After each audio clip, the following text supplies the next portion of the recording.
Chapter 22. Sing Lee's Laundry.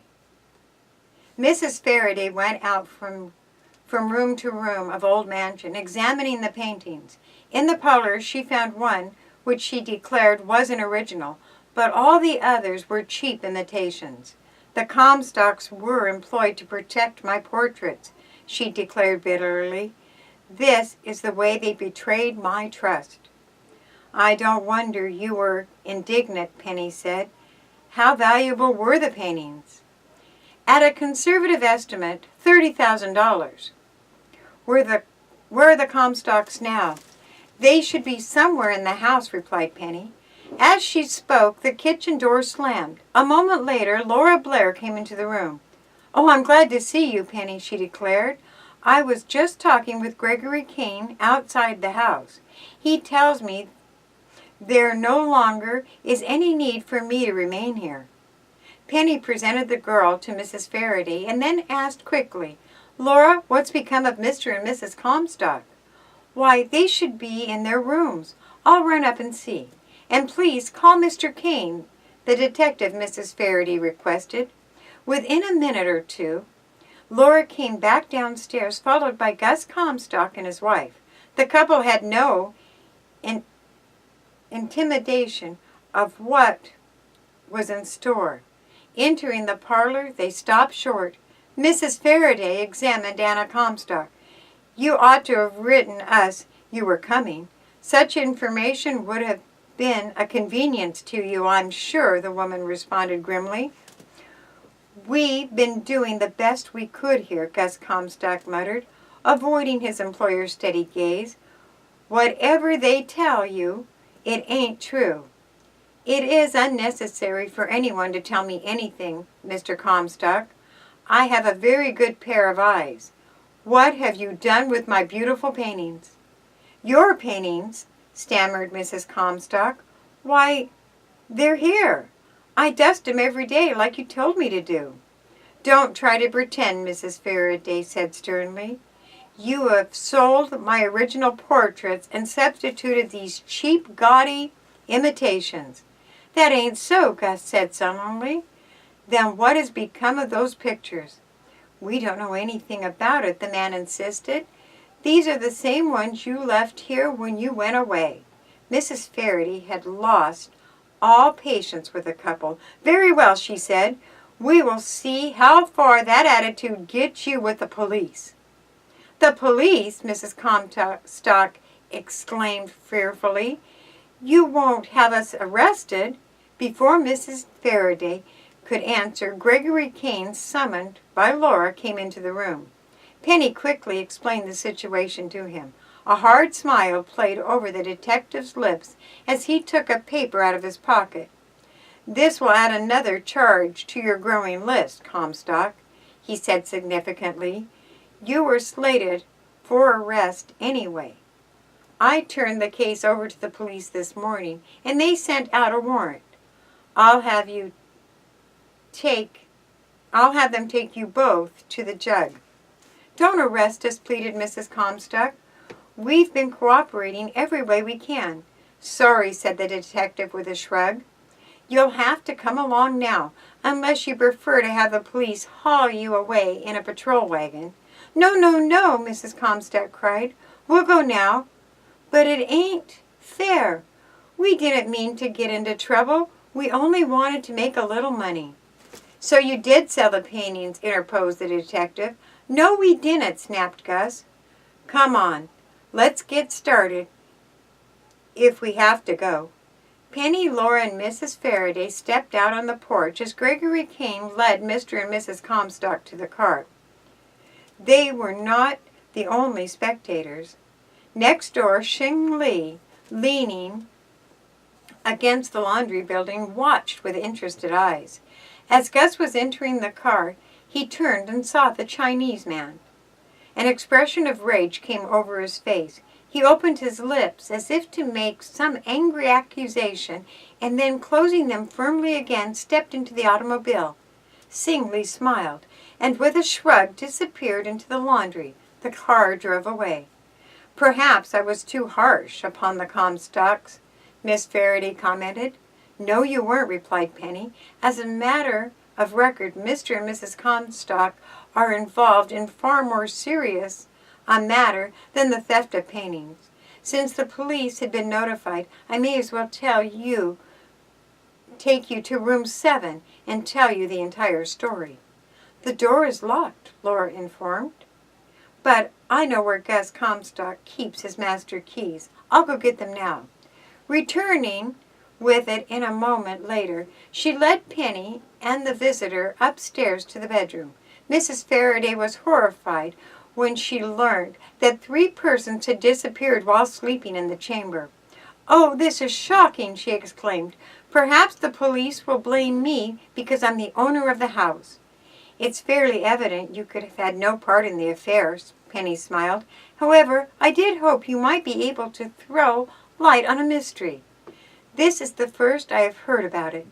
I thought perhaps you might know of a secret exit from the room or something of that sort." "Indeed, I don't," Mrs. Faraday responded. "Room 7 is just an ordinary bedchamber, to the best of my knowledge."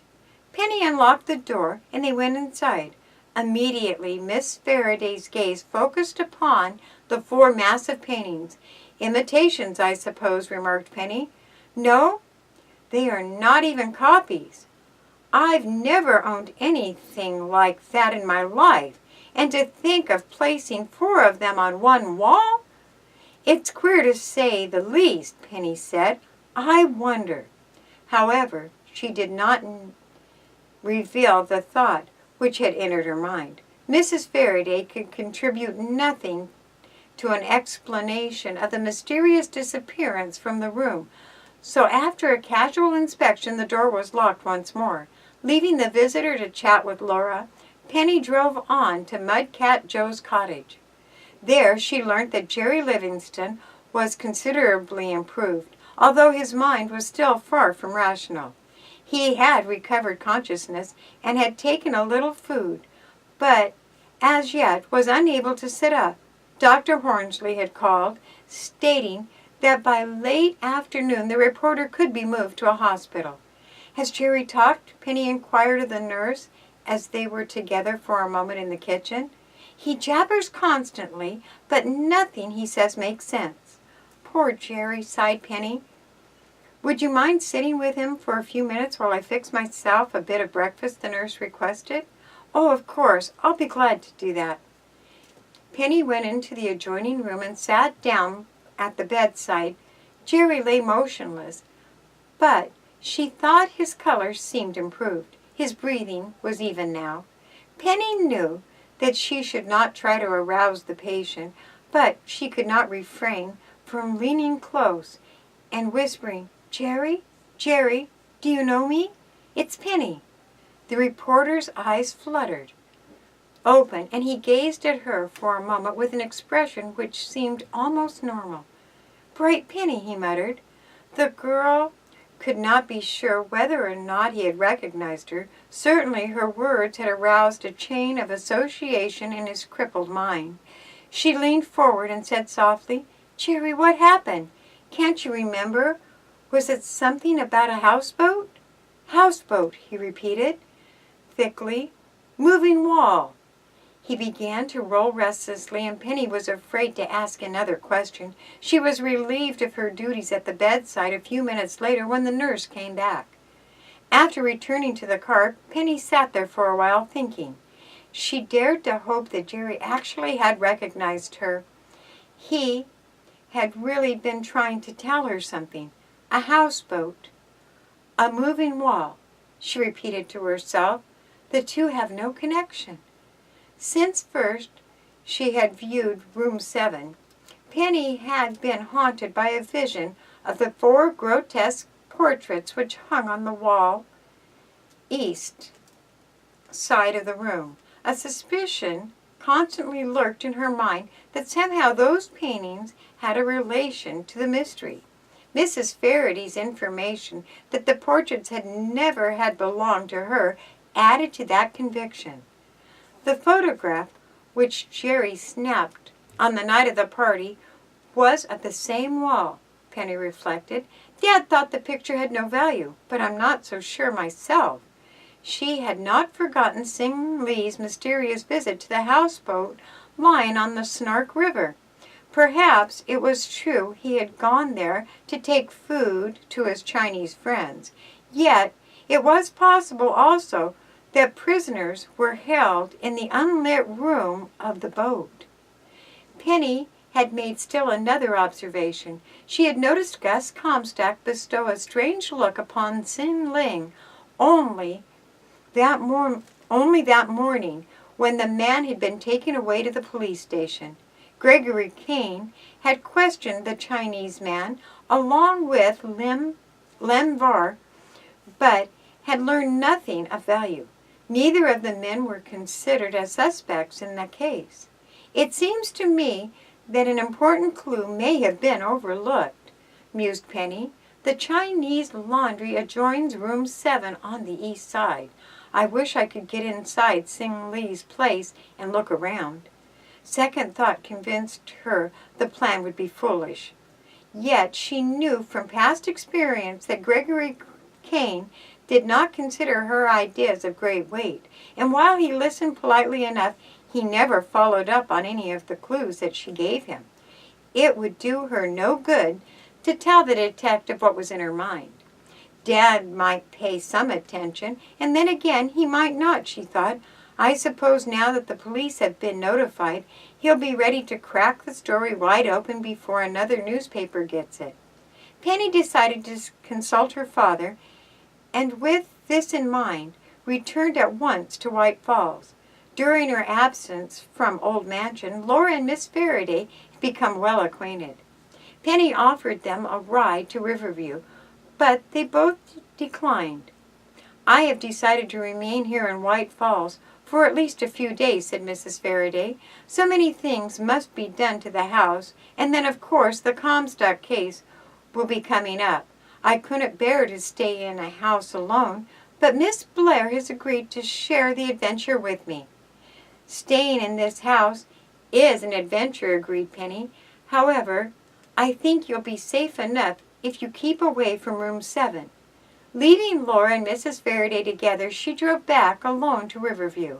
At the offices of the Star, she was told that her father had only left a few minutes earlier for White Falls.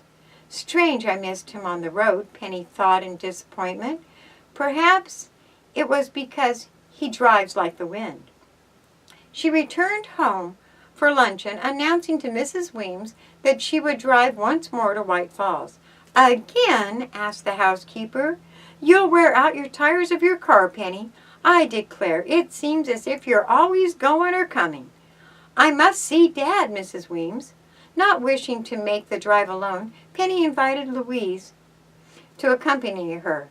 4 o'clock found the girls in White Falls, but disappointed again awaited them there. They were told at the Gates cottage that Mr. Parker and Dr. Hornsley had left less than half an hour earlier, taking Jerry in an ambulance to the hospital. Right after they went, some of them reporter fellers came here, Mudcat Joe revealed.